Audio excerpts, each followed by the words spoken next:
Hello Queen, je suis sous mon arbre, c'est signe que la chaleur est en train de pointer le bout de son nez, parallèle tout gagné, pour te parler dans cette vidéo aujourd'hui de rétention d'eau.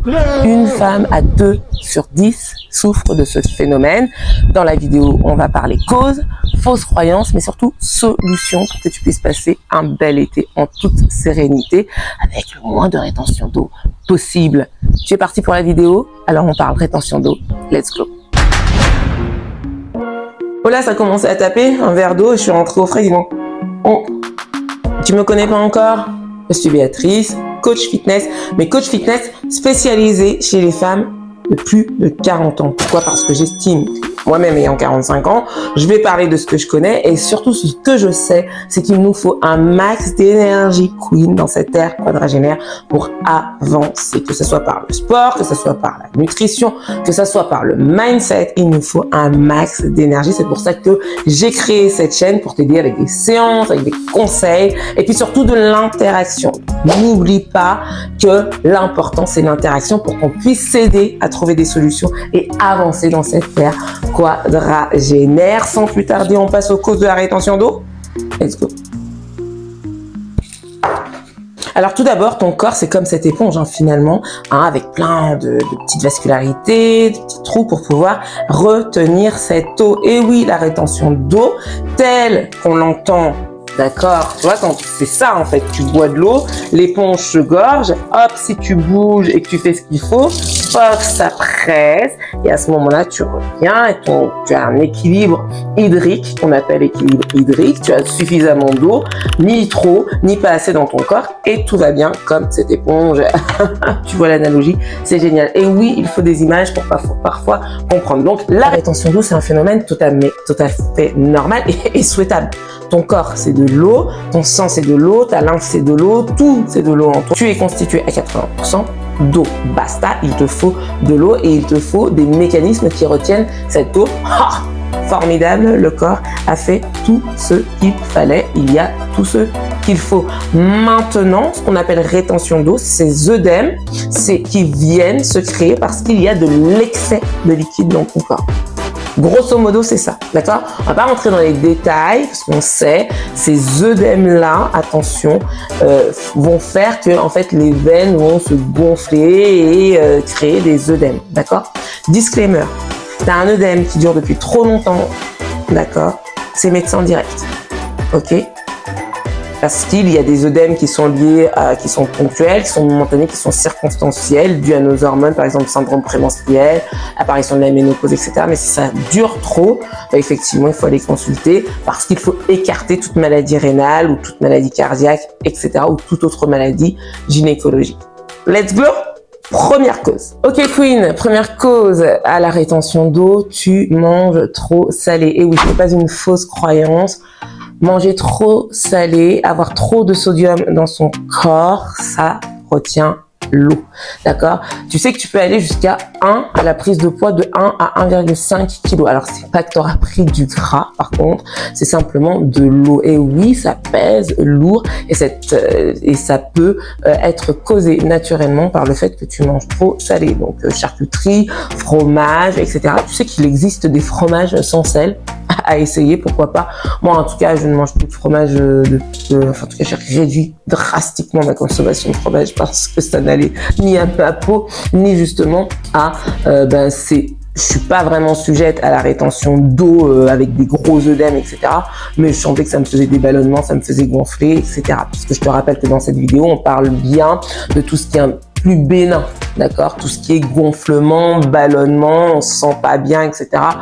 Juste comme quand on subit un syndrome prémenstruel ou des petits dérèglements hormonaux, d'accord? La deuxième cause qui puisse générer la rétention d'eau, c'est forcément les dérèglements hormonaux. Et quel est l'âge, selon toi, auquel on peut commencer vraiment à parler des règlements hormonaux et puis ça booste un petit peu, alors sachant que la vie d'une femme est jalonnée de dérèglements hormonaux, mais il y en a un autre bien qui arrive autour des 40, 45 ans, 50 ans, périménopause, ménopause, etc. Donc tout ça, ça peut favoriser la rétention d'eau, simplement parce que ton taux d'œstrogène parfois peut être très élevé, avoir des pics.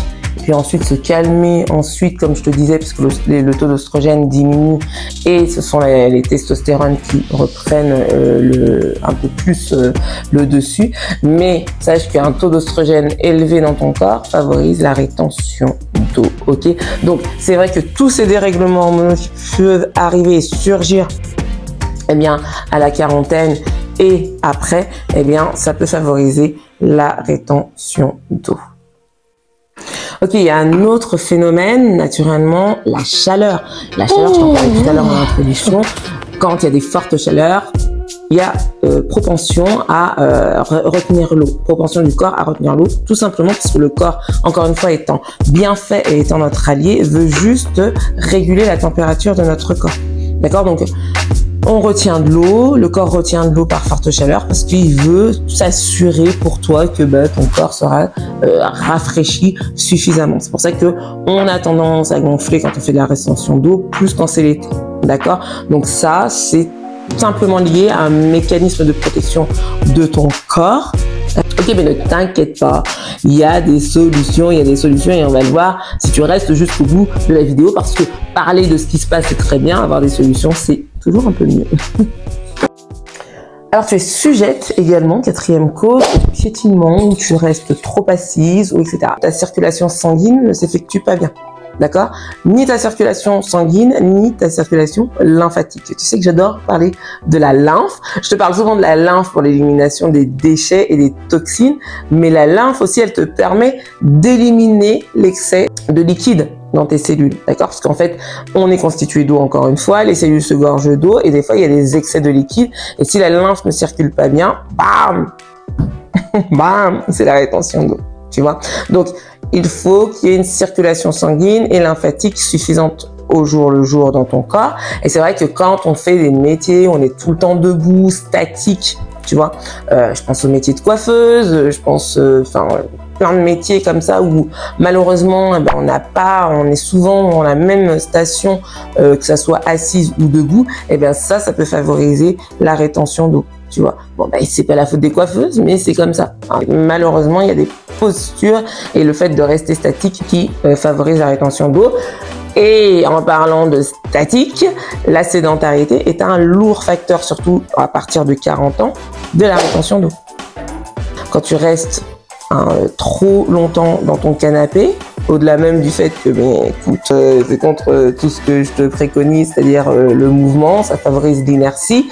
L'inertie, ça provoque des accumulations en fait dans ton corps, et ces accumulations provoquent des embouteillages dans la circulation, soit du sang, soit de la lymphe, soit de ce qu'il faut qui circule, et c'est ce qui fait que ça crée des choses pas top, dont la rétention d'eau.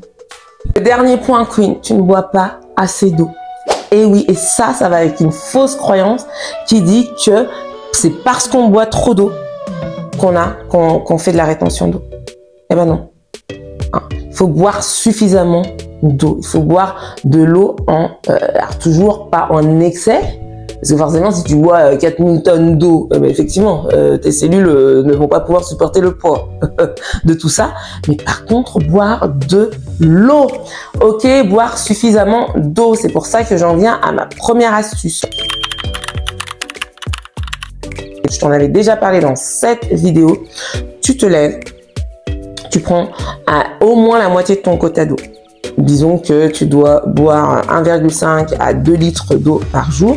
Tu bois 4 verres d'eau à jeun, 3 à 4 verres d'eau à jeun. Si c'est trop, t'en bois 2. Mais accompagne-toi toujours de ta bouteille d'eau. Je t'avais dit aussi des petites astuces. Tu te remplis 4 petites bouteilles d'eau. Ça sera toujours plus simple de le faire quand t'es pas habitué que de prendre une énorme bonbonne d'eau. Tu sais que tu vas rien que regarder la bouteille. Tu vas te dire, ah non, je vais pas y arriver. D'accord? Donc, bois abondamment et suffisamment, surtout suffisamment, retire abondamment, suffisamment d'eau, d'accord? Parce que c'est en buvant de l'eau que tu vas pouvoir faire circuler et puis éliminer, d'accord? Donc très très très très très important.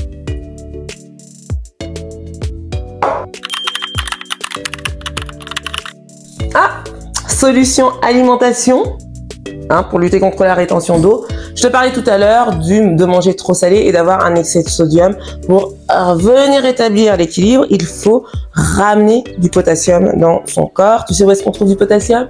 Les fruits et les légumes. C'est pour ça que s'il y a un truc sur lequel tu peux pas te tromper, c'est qu'il faut manger des fruits et des légumes à chaque repas. Parce que les fruits et les légumes, les yeux fermés, on sait que ça va venir rééquilibrer quelque chose. Maintenant, il faut que tu choisisses tes fruits et tes légumes parce que il y a des choses qui font que peut-être que ça ne te va pas, d'accord? Et si tu le souhaites, je viendrai quand même insister dans une autre vidéo sur l'alimentation anti-rétention d'eau. Tu me mets en commentaire comme d'habitude si ça te parle et moi tu sais que j'agis tout de suite et que je te fais le nécessaire parce que j'ai envie vraiment que tu puisses apprendre de ces vidéos. Mais voilà, potassium dans les fruits et les légumes, d'accord? Ce qui va faire que tu vas éliminer et drainer ton eau, c'est le potassium. Ok? Donc, let's go Queen, let's go.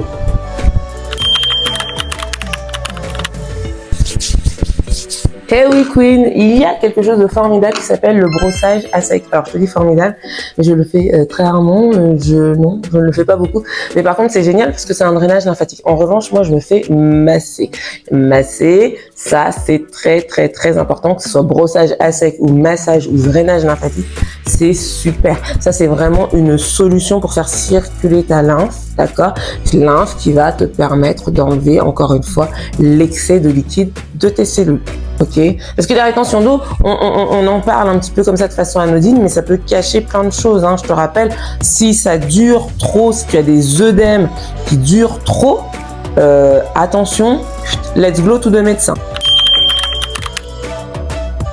L'exercice physique. Donc comme je te disais tout à l'heure, déjà j'ai un petit peu spoilé, le cardio, le renfo.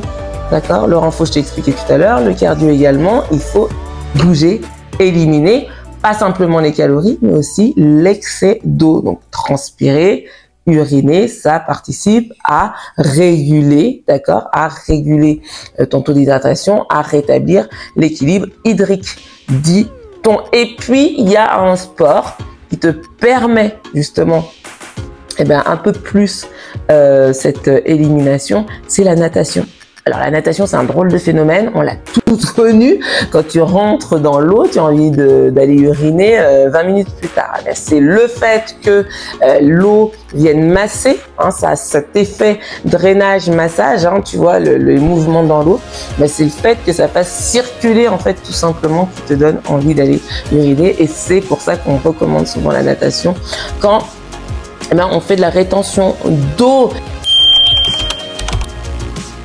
Et puis, quand tu fais de la rétention d'eau, pour soulager un petit peu l'inconfort, n'oublie pas tout ce qui est surélevé, de surélever un petit peu tes pieds. Tu mets quelque chose entre le matelas et ton drap pour surélever tes pieds. A priori, pas même le pied. Bon, il faudrait que j'aille creuser encore un petit peu là-dessus, mais en attendant, surélève un petit peu pour éviter les dégâts de la rétention d'eau. Donc voilà ce dont j'ai voulu te parler en ce qui concerne la rétention d'eau. Je sais que c'est quelque chose qui peut vraiment être embêtant, hein. On peut vraiment gonfler énormément, ça peut même aller jusqu'à rogner dans la confiance en soi. Tu sais que moi ça niatos, hein. Moi je vais t'aider à avoir de la confiance, je vais t'aider à te sentir bien encore une fois dans ton air quadragénaire, et puis je veux surtout qu'on s'aide ensemble en discutant. Je te rappelle que j'ai créé donc un webinaire qui une fois par mois peut nous permettre de nous apporter des solutions par le fitness, par le mindset, par des conseils d'ordre divers et variés. Vraiment, je t'invite à venir discuter. Tout simplement, tu sais que c'est vraiment une des clés de cette chaîne, c'est la discussion, et je remercie toutes les personnes qui commentent, je remercie toutes les personnes qui te donnent des astuces, parce que c'est très important. On a besoin d'être ensemble. Et puis, alors continuons. Ok, c'est déjà la fin de cette vidéo. J'espère qu'elle t'aura apporté déjà des éclairages sur la rétention d'eau, que ça t'aura peut-être enlevé quelques fausses croyances, et puis surtout que tu pourras trouver des solutions. Rappel, si ça dure trop, si tu as des œdèmes qui durent trop, écoute, fonce voir un médecin. Encore une fois, ne t'affole pas. Je suis pas là pour faire des vidéos qui t'affolent, je suis juste là pour te parler de sujets qui nous concernent et qui parfois nous handicapent dans notre avancée de femme quadragénaire, tout simplement. Et puis moi, j'ai juste envie de te dire que je suis là pour t'aider à trouver cette énergie et trouver la force de briller comme il te plaît. Ok, on continue pour les vidéos. Je te dis à la prochaine. Je te laisse avec les dernières vidéos qui te parlaient d'eau et de recettes healthy. C'est tout par ici. Je te dis let's go et à la prochaine vidéo. So give me when I want it, baby, 'cause I got what you need.